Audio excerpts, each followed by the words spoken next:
ഇപ്പോൾ നിൽക്കുന്നത് നമ്മുടെ ഏറ്റവും അടുത്ത ചങ്കിൻ്റെ വീട്ടിൻ്റെ തൊട്ടടുത്തുള്ളതാണ്. അതിമനോഹരമായ ആ സീനറി കണ്ടിട്ട് എനിക്ക് ഒന്നും പറയില്ല. എന്ത് പറയുന്നത്, ഇതിപ്പം വിരാജപേട്ടയാണോ കേരളമാണോ എന്ന് എനിക്ക് പറയാൻ പറ്റും. അത്ര മനോഹരമായ ഒരു സ്ഥലമാണ്.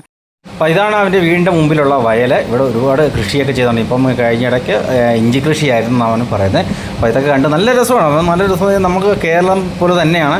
ഇതിപ്പം കുടകാണ് ഈ കാണുന്ന സ്ഥലം. അപ്പം നമുക്കിത് കണ്ടു കഴിഞ്ഞാൽ നമ്മളെ കേരളത്തിലെ ഒരു എന്താ പറയുക, ഒരു മൂന്നാർ പോലെയൊക്കെ തോന്നുമെങ്കിലും ഇത് നല്ല രസം, അടിപൊളി രസമാണ് കാണാനും. ഒരുപാട് കാപ്പിത്തോട്ടങ്ങളുണ്ട്. അപ്പോൾ ഇവൻ്റെ വകയിലുള്ള കാപ്പിത്തോട്ടമാണ് ഈ പോകുന്നത്. ഇപ്പോൾ അവൻ്റെ കിഷോറിൻ്റെ അമ്മയാണ് മുന്നിൽ പോകുന്നത്. നമുക്ക് അങ്ങനെ എനിക്ക് വേണ്ടി സ്ഥലമൊക്കെ ഒന്ന് കാണിക്കുവാണ്. ഇതാണ് കാപ്പി ഒരുപാടുണ്ട്. അപ്പം ഇതിൻ്റെ കൂടെ ചേർന്ന് നിൽക്കുന്ന ഈ ഒരു മരമാണ് ഹൈലൈറ്റ് എന്ന് പറഞ്ഞാൽ അവോക്കാഡോ എന്ന് പറഞ്ഞ മരം. അറിയാം, ഒരുപാട് വിറ്റാമിനൊക്കെ ഉള്ള ഒരു മരമാണ്. അപ്പോൾ അതും ഇവിടെ കിളിച്ചിട്ടുണ്ട്. അപ്പം ഇതുപോലുള്ള ഈ പാടങ്ങളെല്ലാം നെല്ലിൻ്റെ കൊയ്ത്തൊക്കെ കഴിഞ്ഞിരിക്കുകയാണ്. പിന്നെ അടുത്തൊരു വീഡിയോ